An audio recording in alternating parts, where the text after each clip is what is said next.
Okay. Well, a band that would not be on Monster Ballads, Dinosaur Jr.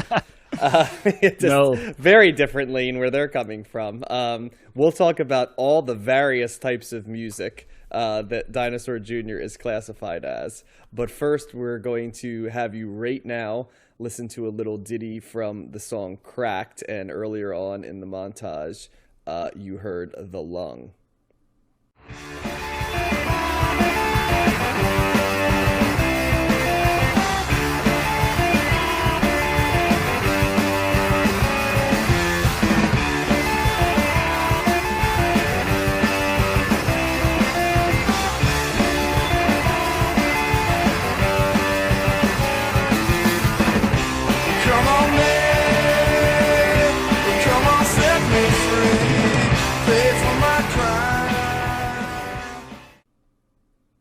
Okay, so you just heard Cracked right there. Will you run the numbers for me right now, Matt? Yeah, sure. So Dinosaur Jr.'s You're Living All Over Me comes in at number 38 in the 1980s on Best Ever Albums, number 5 in 1987, number 298 of all time. It is Dinosaur Jr.'s highest rated album on Best Ever Albums. This did not make Rolling Stone's list, and Dinosaur Jr. cracking the top 200 of overall artist rankings at 192. Yeah, and that is in some ways not surprising, even if you don't know them, because this is a band that is considered to be extremely influential in indie rock or underground rock, I guess you would say. And we'll talk about sort of their imprint along the way. But probably first, let me give a little bit of a basic context of what we're looking at right here. Dinosaur Jr. was formed in Amherst, Massachusetts in 1984. They were originally Dinosaur, and we'll talk about why, but there was a super group of the super group that was named Dinosaur. I found hilarious. The members of this super group called Dinosaurs featured ex-members of Quicksilver Messenger Service, Hot Tuna, Jefferson Airplane, Grateful Dead, and Country Joe and the Fish. Oh, man. Was who a piece of each of those bands was in there.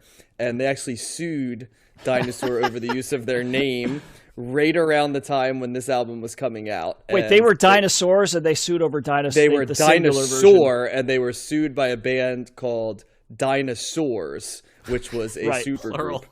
And thus, they changed their name shortly before this album to Dinosaur Jr. So Okay. this is right around the time this album is coming out. So that's probably something to know. The version of the band that was on this album, not the full original version, but is Jay Mascis on guitar, vocals, and primary songwriter, Lou Barlow on bass and vocals, and Murph. Murph has a full name, but for the purposes of his band, he's going to be Murph in terms of how he goes right now. We'll talk about full name in a little bit. But Jay Mascis is another one of these endless characters, seemingly in 80s indie rock, who seems to be permanently cranky and antisocial and seems to have issues with. I feel there's a lot of these guys, right? Mike Watt, right, of the Minutemen comes to mind, and certainly Morrissey is a Who's guy the guy that from fits that Pavement? lane. Isn't he like that? Steve too? Malcolmus, yeah, but I don't know if he's quite in that same lane with bandmates, right? He's prickly with the media, but Jay Mascis is one of these guys that like every guy who was in a band with him had a falling out or some sort of issue. You know, there's a lot of those temperamental guys, right? And the band continues, but it's just different people around them. I guess the lineage of that in the 90s would be like Billy Corgan, right? Who kind of like took on that role. But that is the version of the band. Dinosaur Jr. is kind of also known for being one of the first indie rock bands in this lane who then went major, which was a big issue back. It's kind of funny nowadays to think of what a big deal it was, right? To go from an indie label to major. Like, you know, there were existential crises, right? When like REM went, you know, a major label, or any sort of punk or hardcore band went major. And certainly Dinosaur Jr. was one of the first in this indie rock or noise rock genre that went major label. And it was a big deal. So I should mention that Lou Barlow was in the band for a while. He was fired by Jay Mascis, and he would go on to form Sebadoh, who you may have heard of, the band. And Oh, yeah, okay. Yep, Implosion, yep. He was replaced by Mike Johnson. who came in there. Jay Mascis has also taken over drum duties at different times in this band, so there's all kinds of interesting stuff. We'll get into a little bit of that there. But anyway, the origin story is that Jay Mascis and Lou Barlow played in a hardcore punk band called Deep Wound. Very good hardcore punk band name right there, on drums and guitar. And they formed in 1982. They were still in high school when they were in this band. And after high school, a lot of the origin story that I've read says that they sort of moved out of that hardcore punk lane and they started exploring other type of music. They kind of got into some jangle rock stuff. They got into like psychedelic music. And I think there's even a quote from Barlow at one point. He's like, we loved like speed metal and hardcore, but we also liked, jangly, wimpier stuff, right? So like they kind of looked at their sound as like a mix of that like hardcore roots mixed with like jangle rock pop. Deep Wound, the band, sadly, breaks up in mid-1984. And around the time leading up to that breakup, Jay Mascis had a college friend. His name was Gerard Kozloy. And he's kind of the guy who sort of introduced Jay Mascis to some other types of music. As their Deep Wound is breaking up, Mr. Kozloy has formed a record called Homestead Records. And part of the lore that will come up later is that while Jay Mascis was thinking about his next move, Homestead Records, which is Kozloy's label, says, if you ever make a record, I'll release it. And Jay Mascis really was like, thanks so much, I appreciate that. So anyway, Jay Mascis is writing songs, and songs are coming together, and they're really progressing from their original roots to like being a better band. And they decide, well, at this point, Jay Mascis was like, I don't know if, I'm the best fit for a singer. So they go and they find a gentleman by the name of Charlie Nakajima. So he was in Deep Wound at one point too. They also collect Emmett Patrick Murphy, who becomes, as mentioned before, Murph. So it's a 4-piece band at this point. The band is called Mogo, and they're playing shows. But during one of their early performances, Nakajima goes on an extended anti-police tirade on stage, and Mascis is apparently so bothered by this that he disbands the group unilaterally the next day. So that a couple days later, after this happened, Mascis sort of like behind the scenes takes Barlow and Murph, our friend Murph, and decides that he just wants to reform the band just without Nakajima. And like just no one really tells him. And there's a hilarious quote where Mascis goes, communicating with people has been a constant problem in the band. And then other people say, well, yes, but it's really one person's communicating is the problem, in a classic case scenario. So he's a mercurial personality, Mr. Mascis. So anyway, Mascis is releasing, and he decides to take Kozloy up on the offer to release an album on Homestead. So they record their debut album for $500 at a home studio in the woods, guys. Nice. The album is called Dinosaur. It's released in 1985. Mascis is back on vocals, and he becomes the lead vocalist going forward. The album initially sold only 1,500 copies in the first year, and was sort of small enough that it wasn't even really covered in the music press. At this time, Dinosaur, right? They're not Dinosaur Jr., is still gigging around the New England area, but they also start making the drive to New York City to play shows. During one of these, the members of Sonic Youth are in the audience, and the first time they saw them, they were, by their own admission, unimpressed by Dinosaur as they went. But they saw them play a little bit later, thought they had really improved, and began to call themselves fans. And I wouldn't say evangelize for them, but I would say that, started saying that they thought they were a solid band, enough so that they invited them to tour with them in 1986. So this would be, right after, Evol and going into Sister would be the time frame, in case you're wondering, in your Sonic Youth time frame. So they then record their second album, You're Living All Over Me. with one of Sonic Youth's engineers, a gentleman by the name of Wharton Tears, which is a pretty fantastic Wharton Tears name. Yeah, what Tiers, like tears. Okay. So yes, so that's not tears crying. So during this album, a couple things happen. Maskus and Murph do not get along during this album. And remember, this is the guy who would fire Barlow recently. But at this point, he's there. Maskus basically wants to like re-record all of Murph's drum beats. So we've got big, proto Billy Corgan vibes here, right? Yep. Where he wants to play each of the different stuff. And Murph is not a fan of Maskus. They sort of are described as at odds all the time. Also notably is that good old Gerard Cosloy, right, who signed them for the first album, was excited after hearing it and said, wow, this is a really good album, and was prepared to release it on Homestead, only for Maskus to tell him that no, they would not be releasing it on Homestead. They're going to be going to SST Records instead. So as you might imagine, Mr. Cosloy is betrayed by that. And he's quoted at one point, he's going, there was no way I couldn't take it personally when told it was nothing personal by Jay Maskus. Also at this time, Jay Maskus moves to New York and the rest of the band doesn't. So they're in New England and he's in New York. So there's a lot of stuff going on right here. So the album is released in 1987.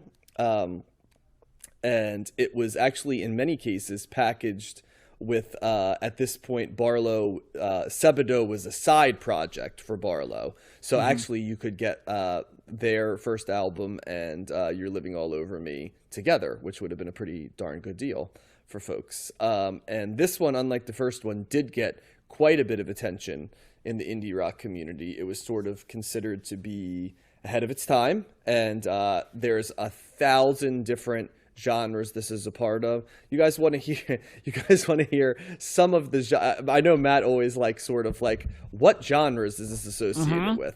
It's one of his favorite things in here. So let me go ahead and pull up. Let's use alt music to see what they're going to say. So we have artist moods, artist themes, but it doesn't have genres. I'll give you some that I read in my research. We've got noise rock. We've got indie rock. We've got college rock. We've got the beginning of shoegaze is sometimes influence in there. There is it still gets labeled as post-punk by some folks as well in this. So there's a zillion. Then you get into things like scuzzcore and stuff like that. Like speed, but I'll just say there's stuff like that where it's these terms where it's too niche for me to even know. But there are many, many, many indie rock artists of the late 80s and early 90s who are Dinosaur Jr. devotees, especially Jay Maskus, and his guitar playing has a lot of disciples. In terms of the sound of the albums is something that is also mentioned quite a bit. There isn't too much left leading up to this. I'll give a little bit of postscript about sort of the drama that had to deal with them signing with a major label, but that didn't come till later. Let's go ahead and give our takes on this album though first. So I believe Matt gets to go first on this one. I love this record. This was a real nice treat this week. I obviously have known of Dinosaur Jr. and I think my main knowledge of that was I think they had that hit on MTV. Was it Feel the Pain or whatever? The guys golfing in the city. Yeah, way after this. After this, correct? 7 years later. Yep. Right. So I was, this is definitely forward thinking. I mean, I'll give you, it sounds grunge to me. It sounds like proto grunge, before, that Nirvana, is another lane. Yep. And I didn't know that this sound was happening this early. I usually, so I felt like I was listening to an album from 1993 or 1994, something like that. It kind of wasn't. That's kind of what the thing is of this album. That they are considered to be one of the forerunners of that sound back. Right. So and I didn't know that. Right. They kind of arose. Obviously, most of my music knowledge as a kid growing up was through MTV and what was on the radio. And while they did have that song on there, it all just fell in with all the other stuff that was happening. Yeah. So the idea that these guys did this album, an album that sounded like this in 1987 was, I didn't really know of that until this past week, really. So love the sound of it, love the lo-fi production. Noise rock is certainly there for sure. And it's almost, it feels like, especially with not just the sound of the music and the production, but also with the way Mascis sings, which is almost like this. It's like a slacker. Like, this seems like the first Gen X album that we've really listened to. This is like a quintessential Gen X, the slacker kind of notion. And he does it sounds like he's being a slacker when he's singing. Like, it's like, oh God, I got to sing again. So he's just kind of like moaning through the, it's definitely not a crisp voice. It's not like a traditionally good voice, but for what the sound is going for and this type of music, it fits right in. And I'm not bothered by it at all. I guess I could see how some other people would be, but I liked it. But even couched in that, within that, all the noise that they're doing, there's cool guitar riffs, there's cool little, like little furry things, the way that it opens up, with that track. And Sludgefest has a great guitar riff that's like a heavy, sludgy guitar riff, and it's the syncopation of it's great too, where they kind of like go into the jam and then they hold up for a second, then they go back into it. It's just really cool sounding stuff like that makes you kind of get more into it. I love Tar Pit. That was another standout track for me as well. But this sounds like a 90s record. This even sounds like an early 2000s record. Sebadoh is a band I knew of before, and it fits right in with this stuff. And I didn't know that Lou Barlow was a member of both, so that kind of makes sense. I mean, the only song in here that kind of stands out as kind of being like a little filler is the last one, Paleto, which is kind of like, it starts off like a kind of a cool acoustic kind of thing, but then it goes into like just noise, just sounds and stuff like that. So I don't really, it's the longest song, quote unquote, on here, but it's almost like not really a song to me. It's just kind of like goofing around. But yeah, definitely ahead of its time, definitely leading up to the sound that's coming up in the 90s and 2000s. And I love the distorted part of it. I love, a lot of cool energy. This would be a fun band to see live. And I actually, I remember I was like texting with my friend Kevin, who I would, when I was listening to this, I'm like, I think he probably would like these guys a lot. And we were texting back and forth. And I said, yeah, I'm just starting to get into them. They're really good. He goes, you told me years ago that there was an album of theirs that you really liked. And I totally forgot about that. He's right. They had an album in 2012 that I did listen to that I did like. But again, I didn't know it goes back this far. So big thumbs up for me on this. This type of thing is definitely up my alley. Yeah, I didn't know Dinosaur Jr. at all. I had always heard of them in passing and in reference to, I don't know, like influential bands or kind of like best of lists. And in my mind, they're somehow linked with Pavement, I guess, on terms of that level of, I don't know, genre music or maybe influence or something, or like kind of cult bands that people like or something. The vocals are similar. The vocals are similar. I'll give you that. These guys are heavier. Pavement's not as heavy or distorted. Yeah, I really like this album. It was a big surprise for me, pleasant surprise.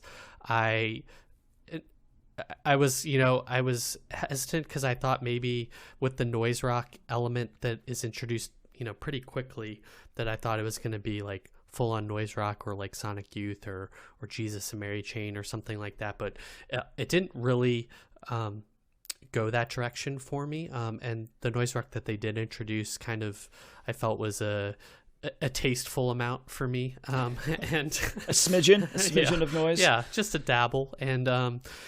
And so I really responded to the guitar primarily on this. It did remind me of so many other indie rock bands. I do get kind of the post-punk vibes from this as well, because it does, I do equate it with some of those other pleasant surprises that we've listened to, like Gang of Four and even like Husker Du, and on that level for me in terms of quality and influence.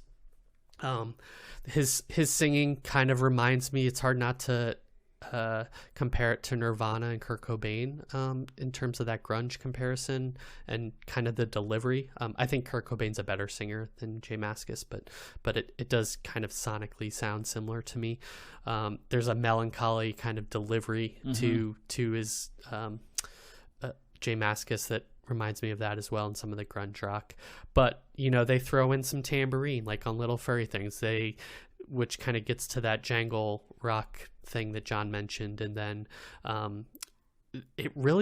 that Little Furry Things really reminded me of Weezer and Rivers Cuomo, so I wouldn't be surprised if Rivers was influenced by Dinosaur Jr. somewhat. He was. The guitar sounds very similar to that Blue album and Pinkerton and stuff. Well, there's melody in here too, like even with all those sounds, there's still that melody, which certainly Weezer is like that. Yep, and I think that's something I also picked up on. I really like Sludge Fest. Is it Sludge Fest or Sludge Feast? Sludge Feast. Oh, Feast. Sludge Feast, yeah. And it's kind of got a hard rock element to it. There's some shredding on it, which I really liked. I love the Lung. There's great guitar on that. Raisins might be my favorite song, but I was like kind of getting caught up in the choruses of some of these songs. So I think ultimately like the guitar and some of the melody and all of that kind of worked for me. And the noise rock was kind of a secondary piece to it that didn't really play that much into or detract from my enjoyment of the album. And I think I just picked up on probably so many other bands that I've liked that are influenced by this band ultimately. I haven't looked to see who has name checked them, but I wouldn't be surprised if it was like Modest Mouse and like a million other bands that I've listened to. So big thumbs up for me. Big surprise. It's going to be high on my rankings, and it's in Josh's post-punk or flashcards now. If I was gonna make flashcards, Josh, you have that I like. post-punk flashcards by Josh. Yeah, customized flashcards. So thumbs up for me. I enjoyed it. Yeah, I don't think it's going to be a mystery that I like this album quite a bit. This one falls firmly in my pocket of types of albums that I love. I'm probably not as familiar with Dinosaur Jr. as I should be, but I think my familiarity might be a little bit stronger than you. I knew I was going to get an album that was going to, as Josh put it, a tasteful amount of feedback. I know it was going to fall in the late 80s Sonic Youth, Yo La Tengo lane of feedback, right? As opposed to some of the stuff that you've gotten so far and some of the stuff we're going to be getting a little bit later that we've definitely been exposed to maybe heavier feedback, Josh. We have front end feedback than what's going to be coming when it's going to be weaved in a little bit more on some pretty heavy things. I mean, there are obviously some you mentioned Husker Du, Josh, who certainly is in this lane. We didn't really mention the Pixies, but obviously they're almost a direct comparative point for this sound as well. And Sonic Youth for sure. We haven't done Sister yet, but it will not be hard to figure out similarities between this one and that one along the way. But yeah, I love the fact that it is so tuneful, but it's buried underneath the wave of noise, which is I love that juxtaposition of a grungy, gritty feel. We had two albums this week. For those that may be listening in isolation on this, we listened to Faith by George Michael and Hysteria by Def Leppard, and we had two albums that were very produced albums, and the lo-fi-ness I think stood out even more to me this week. I think in juxtaposition to those albums, and I know that's not necessarily, not everybody's going to be listening to this album in the aftermath of listening to that run of three albums, right? But it really made the lo-fi production an appealing alternative to that. This week, we haven't really mentioned the guitar work on this album is fantastic. I mean, it is like a confrontational guitar, I'd say, like a whirling tornado type of guitar at different times that I love.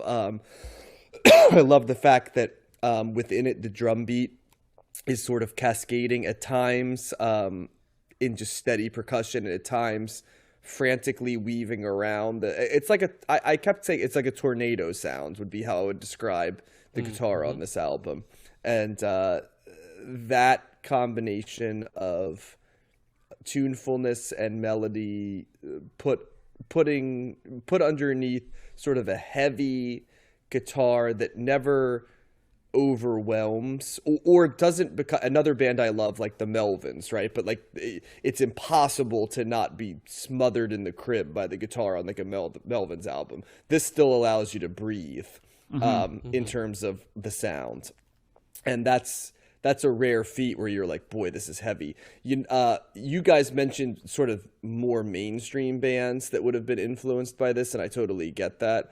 I kind of mentioned the Melvins there that were somewhat direct contemporaries, but they're another band that comes to mind immediately with this sound is Helmet, who sounds extremely similar to this, where they're another band that can kind of give you like a heavy guitar.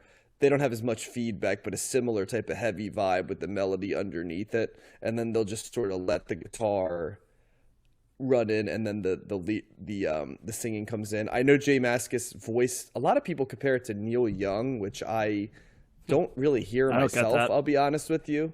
It's non-traditional. I mean, but it stops there, you know. I think because sometimes the guitar might sound like Neil Young, that might be where it's coming from. But yeah, I that was like when I would do my research, that kept coming up, and I'm like, I don't know if it's Neil Young. Neil Young's way higher and kind of whinier, and he's more sullen and I think Josh was onto something with like Pavement, right? Like Steve Malkmus. There's some similarities. I think Jay Mascis is a better singer than Steve Malkmus, definitely. But I think it's there. But yeah, this is right up my alley. This is also very ahead of its time in the sense that this is kind of giving you an insight as to what's coming later in the decade, and certainly in the early 90s, and that it is the beginning of making feedback-driven rock and roll accessible, which probably would have seemed impossible to process in something like 1985 or 86. Can you imagine when you're listening to like Jesus and Mary Chain and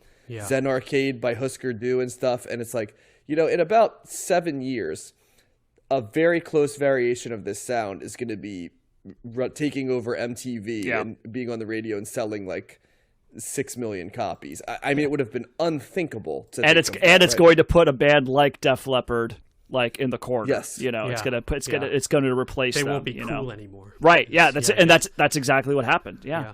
Mm-hmm. And later it's going to be, and not only is it going to be, maybe you could even see how they could hit the mainstream, like say like how Metallica bubbled up, right? It's like, it's probably just as incomprehensible to think that like Metallica could be played on MTV, right? Like as a main in like 1985, right? But even with Metallica, like they kind of created, you could see maybe how a hard rock band could get there, especially if they released an album that was supposed to be their, more mainstream, poppier album, right? I think it's like that so much of this stuff got taken undistilled and put in. I mean, and I think we're getting to that point now where I think if you just know that sort of like Nirvana and the bands like that were big, right? And record companies labeled you just like, oh, and then the evolution was there. But as we've listened to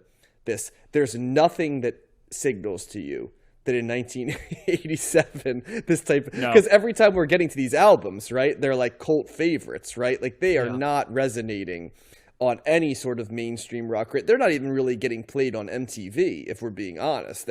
If they're being played at like 12:30 at night, and on, I don't even know if there's a 120 minutes during there, right? They're just kind of buried at the thing. So that also stood out to me, that it's like, this is where rock music is going, even if in the time that it was released, it still neatly fit in indie rock. And God, it must have been awesome to listen to indie rock in like 1986 and 1987, right? Like all of these fantastic bands just swirling around, and you can kind of see how it became such a music was just so important in this era to lots of people, because the communities, the fan communities, and it still was hard to get music. You still had to really work to find bands you liked, and there was sort of that treasure map feel to finding bands, where you find a band and then you're like, okay, who else can that band lead me to? And that's really what's standing out to me.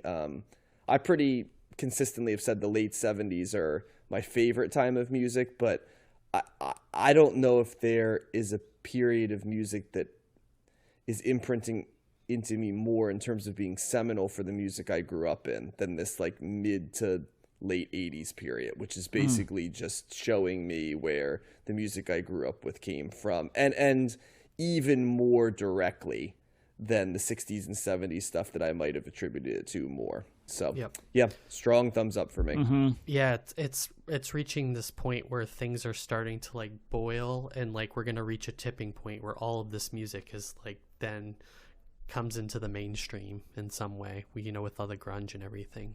Well, we're also getting ever closer to a period that's going to mark a big shift in our podcast, which is where we're going to go from talking about music that we may be super familiar with, but we are not as familiar with it as contemporaries, into like Matt and I are already starting to begin to process some of the music as contemporaries. And Josh, it's not going to be much further before that happens to you. Spacing wise of our ages, it's going to hit at different times.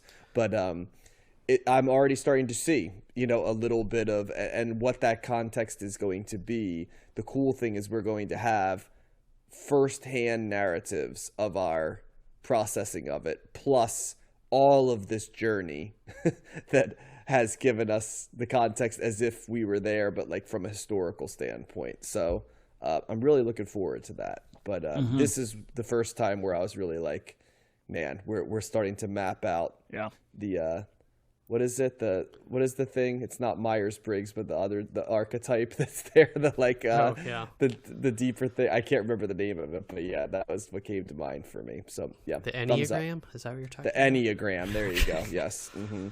And I was looking through the our spreadsheet of bands that, you know, that we've covered before in the rankings, and two other ones that popped out that are kind of similar in my mind in terms of the impact they made on me is Mission of Burma and Wire.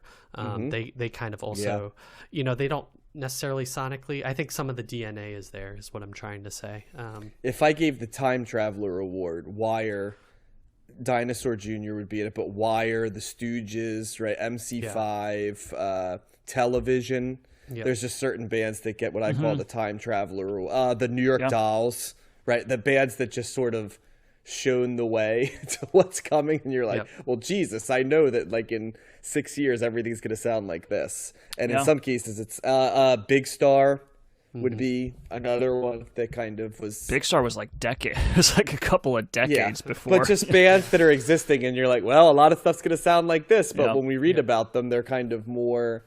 So Josh, those are two really good pulls. A band you guys didn't like, but I think you would probably agree also fits in that, is Suicide, a band that sounds way ahead of where music was going. It probably, in their case, 20 years, you know, in terms of when the industrial sound really started to hit the mainstream. So, also, I feel like, you know, you mentioned kind of more firsthand experience with these bands, but I think it's going to be, you know, there's going to be, well, maybe I'll be wrong, but there'll be less bands that you haven't listened to before. Right, that will be discoveries, I guess. Maybe there will be some. I would think so, but there's a lot of people on that 90s spreadsheet that I look at the album, and I may be more aware of the names, but there's acts and relatively well thought of acts that, if I'm being honest, I don't super know. So I think it'll still be, Josh, some bands I'm unfamiliar with. It just might be the amount of bands where like it's like I've never heard of this name before will not be, because they might have been in our consciousness like when we're reading Spin magazine or something, and you're like, so got it. Cool. Okay, well, the last thing I want to mention about Dinosaur Jr., and let me pull up my notes real quick, is that I mentioned before that they had a very interesting, along with all the name changes, they made an album for their third album called Bug, and that is the one that really broke through in the United Kingdom and sold pretty darn well. It reached number 1 on the UK independent chart. I'm not 1000% sure like how prestigious the independent chart is, but it was number 1 on that.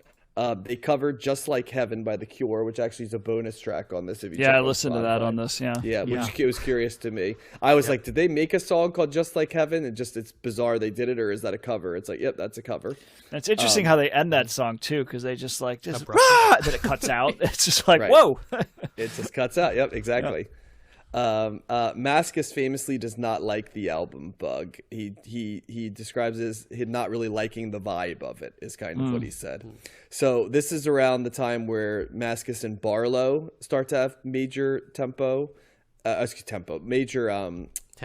tension is kind of what I was going for. And Barlow gets kicked out of the band and goes full into Sebadoh. And so actually, Matt, the band that you're thinking of for Feel the Pain is actually a band that does not include Murph or Barlow. They're both gone by that point. But they pretty famously signed with Sire Records in 1990 and make a major label debut called Green Mind. But this album is pretty much a J Mascis solo album. Murph plays drums on a couple songs, but there are 2 other members that were added, Don Fleming on guitar and Jay Spiegel on drums, but they don't play a ton. And they're still famous enough in 91, or maybe it's a testament to how not famous Nirvana is, that in parts of 91, Nirvana is still opening up for them. And in 1992, they end up on the Roller Coaster Tour, which was a tour based on the success of the first Lollapalooza. And ready for this, they were on the tour with Jesus and Mary Chain, right? That tracks. My Bloody Valentine, that tracks. And then Blur, which does not track as much. But so 3 bands that are very there, and Blur. So I wonder how that was perceived. But yeah, they continue to be a major label band throughout the 90s and have moderate degrees of success. They have a top 50 U.S. album, Where You Been, and it was top 10 actually in the major charts in the UK.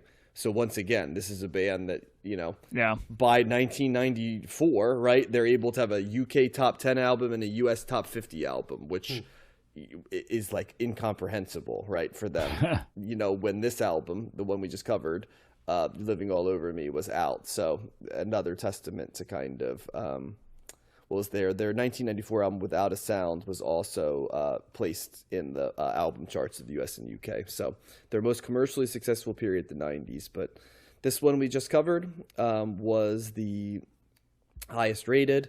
What was left of the band, remember most are not there anymore, are sort of put to rest in 1997, but they do reunite in 2005. Mascis and Barlow buried the hatchet.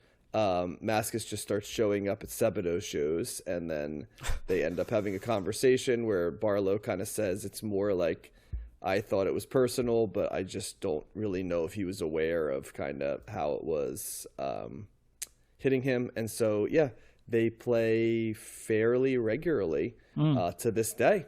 So, yeah, that's a happy story at the end. So, well, that's nice. Yep. So that puts a bow on our first and what looks to be our only Dinosaur Jr. review. So 3 pretty strong thumbs up across the board. Yeah, definitely.